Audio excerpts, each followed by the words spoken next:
పూర్తిగా ఆర్థిక వ్యవస్థను బలహీనపరిచేటువంటి దిశగా ఇరాన్ అడుగులు వేస్తోంది. అయితే ఇరాన్ ఈ యుద్ధంలో ఎంతకాలం ఉంటుంది అన్నది మాత్రం ఒకటి ప్రధానమైనటువంటి ప్రశ్న కనిపిస్తోంది. అంటే ఇరాన్ ఎంతవరకు చేస్తుంది, ఇరాన్ దగ్గరటువంటి ఆయుధ సామాగ్రి ఎంతవరకు ఉంటుందంటే ఇరాన్ రక్షణ వ్యవస్థ పెద్దదే, ఇరాన్ సైనిక వ్యవస్థ పెద్దదే.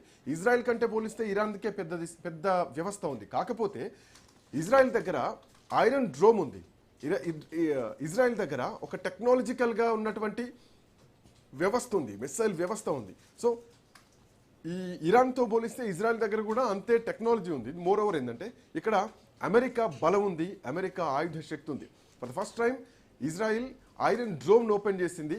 సో ఇరాన్ నుంచి వచ్చేటువంటి మిస్సైల్స్ ఏవైతే ఉన్నాయో, డ్రోన్స్ ఏవైతే ఉన్నాయో వాటన్నింటినీ ఐరన్ డ్రోన్ నుంచి వచ్చేటువంటి సన్నటి లేజర్ కిరణాలు ఏవైతే ఉంటాయో వాటిని రిలీజ్ చేస్తూ ఆ డ్రోన్స్ అన్నిటిని కూడా ఎక్కడికక్కడ కూలగొడుతోంది ఇజ్రాయిల్. సో ఈ రెండు కూడా బలమైనటువంటి శక్తులు. ఒకటి సంపద పరంగా, ఆయుధం పరంగా, సైనిక పరంగా ఇరాన్ బలంగా ఉంటే, మోరోవర్ ఇరాన్ ఇప్పుడు ఎట్లాంటి పరిస్థితుల్లో ఉందంటే ఒక గాయపడినటువంటి బెబ్బులిలాగా ఇరాన్ మారిపోయింది.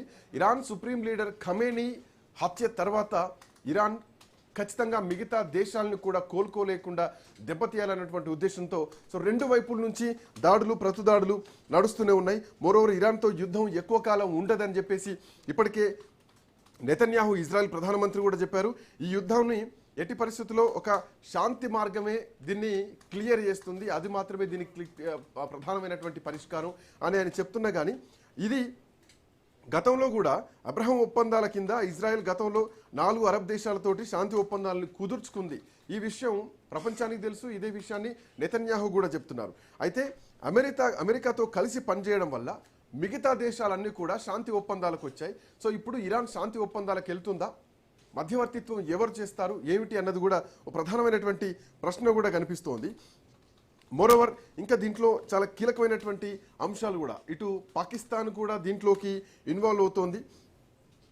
ఈ ట్రంప్ సృష్టించినటువంటి శాంతి మండలి ఏదైతే ఉందో ఆ శాంతి మండలి నుంచి నవాజ్ షరీఫ్ ప్రభుత్వం వైదొలగాలంటూ కూడా పాకిస్తాన్ మాజీ రాయబారి ఎవరైతే ఉన్నారో మలీహా లోధి ఒక స్పష్టమైనటువంటి కామెంట్ చేస్తున్నారు.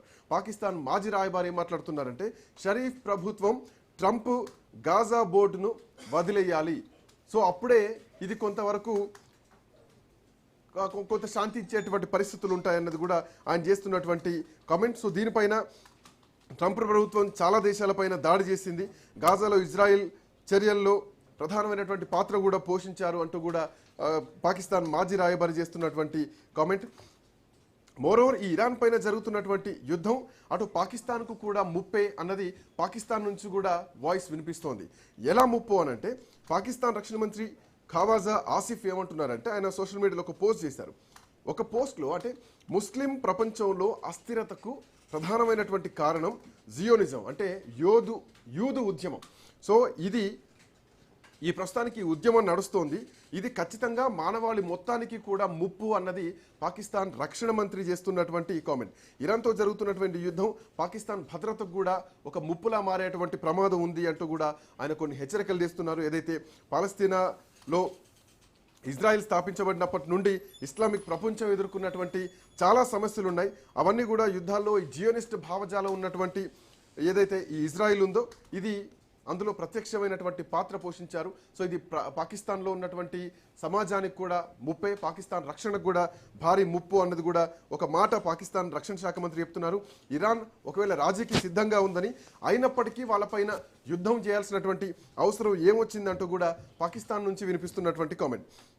బట్ ఇటు ఆఫ్ఘనిస్తాన్ ఇరాన్ మధ్యలో భారతదేశాలను కూడా ఏకం చేయడం ద్వారా పాకిస్తాన్ వ్యతిరేక ఎజెండా కూడా ఒకటి సృష్టించబడుతుందన్నది ఇంకొకటి ప్రధానమైనటువంటి అంశం దీంట్లో వినిపిస్తోంది. అయితే అటు పాకిస్తాన్ సరిహద్దులు కూడా కొంతవరకు ఇన్కన్వీనియన్స్గా ఉంటాయి, అంటే సురక్షితంగా ఉండకుండా కొంత గందరగోళమైనటువంటి పరిస్థితులు ఉంటాయి. అటు పాకిస్తాన్ కూడా బలహీనంగా మారుతుంది. సో చూడాలి, ఈ పాయింట్ కూడా కొంత ఇంటెన్షన్గానే కనిపిస్తోందని చెప్పాలి. మోరోవర్ ఇప్పుడు 4 గంటలకు ఇంకొక బ్రేకింగ్ మనకు అందుతుంది. ఏంటంటే ఇజ్రాయెల్లో ఉన్నటువంటి పెటాటిక్వా నగరం పైన ఇరాన్ క్షిపణి దాడి చేసింది. ఇటు ఇరాన్ క్యాపిటల్ సిటీ పైన అటు ఇజ్రాయెల్ క్యాపిటల్ సిటీ పైన 2 నగరాల పైన దాడులతో భీకర